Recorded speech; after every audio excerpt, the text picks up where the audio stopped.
de Hechos, capítulo 4. Pedro y Juan ante el consejo. Mientras Pedro y Juan hablaban a la gente, se presentaron los sacerdotes, el capitán de la guardia del templo y los saduceos. Estaban muy disgustados porque los apóstoles enseñaban a la gente y proclamaban la resurrección que se había hecho evidente en el caso de Jesús.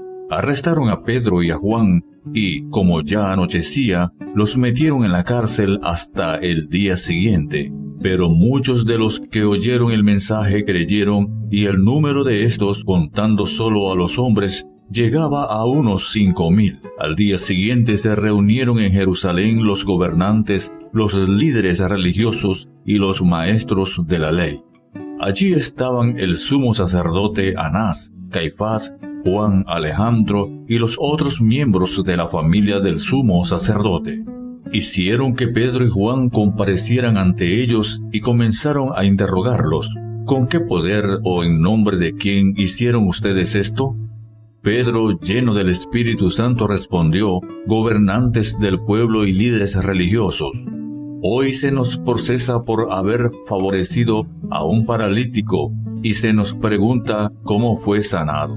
Sepan pues todos ustedes y todo el pueblo de Israel que este hombre está aquí delante de ustedes, sano gracias al nombre de Jesucristo de Nazaret, crucificado por ustedes, pero resucitado por Dios. Jesucristo es la piedra que desecharon ustedes, los constructores, y que ha llegado a ser la piedra angular. De hecho, en ningún otro hay salvación, porque no hay bajo el cielo otro nombre dado a los hombres mediante el cual podamos ser salvos. Los gobernantes, al ver la osadía con que hablaban Pedro y Juan, y al darse cuenta de que eran gentes sin estudios ni preparación, quedaron asombrados y reconocieron que habían estado con Jesús. Además, como vieron que los acompañaba el hombre que había sido sanado,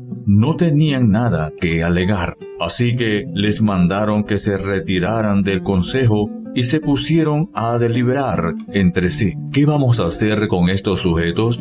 Es un hecho que por medio de ellos ha ocurrido un milagro evidente. Todos los que viven en Jerusalén lo saben, y no podemos negarlo. Para evitar que este asunto siga divulgándose entre la gente, vamos a amenazarlos y así no volverán a hablar de ese nombre a nadie. Los llamaron y les ordenaron terminantemente que dejaran de hablar y enseñar acerca del nombre de Jesús. Pero Pedro y Juan replicaron: ¿es justo delante de Dios obedecerlos a ustedes en vez de obedecerlo a Él? Júzguenlo ustedes mismos. Nosotros no podemos dejar de hablar de lo que hemos visto y oído. Después de nuevas amenazas, los dejaron irse por causa de la gente. No hallaban manera de castigarlos. Todos alababan a Dios por lo que había sucedido, pues el hombre que había sido milagrosamente sanado tenía más de 40 años. Al quedar libre, Pedro y Juan volvieron a los suyos y les relataron todo lo que habían dicho los jefes de los sacerdotes y los líderes religiosos.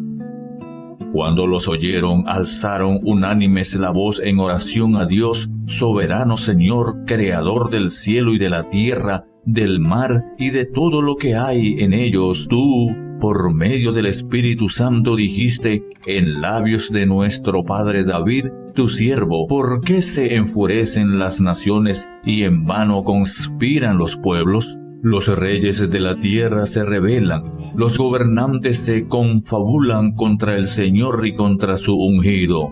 En efecto, en esta ciudad se reunieron Herodes y Poncio Pilato con los gentiles y con el pueblo de Israel contra tu santo siervo Jesús, a quien ungiste, para hacer lo que de antemano tu poder y tu voluntad habían determinado que sucediera. Ahora, Señor, toma en cuenta sus amenazas y concede tus siervos el proclamar tu palabra sin temor alguno. Por eso, extiende tu mano para sanar y hacer señales y prodigios mediante el nombre de tu santo siervo Jesús. Después de haber orado, tembló el lugar en que estaban reunidos. Todos fueron llenos del Espíritu Santo y proclamaban la palabra de Dios sin temor alguno. Todos los creyentes eran de un solo sentir y pensar. Nadie consideraba suya ninguna de sus posesiones, sino que las compartía. Los apóstoles, a su vez, con gran poder seguían dando testimonio de la resurrección del Señor Jesús. La gracia de Dios se derramaba abundantemente sobre todos ellos, pues no había ningún necesitado en la comunidad. Quienes poseían cosas o terrenos los vendían, llevaban el dinero de las ventas y lo entregaban a los apóstoles para que se distribuyera según la necesidad de cada uno.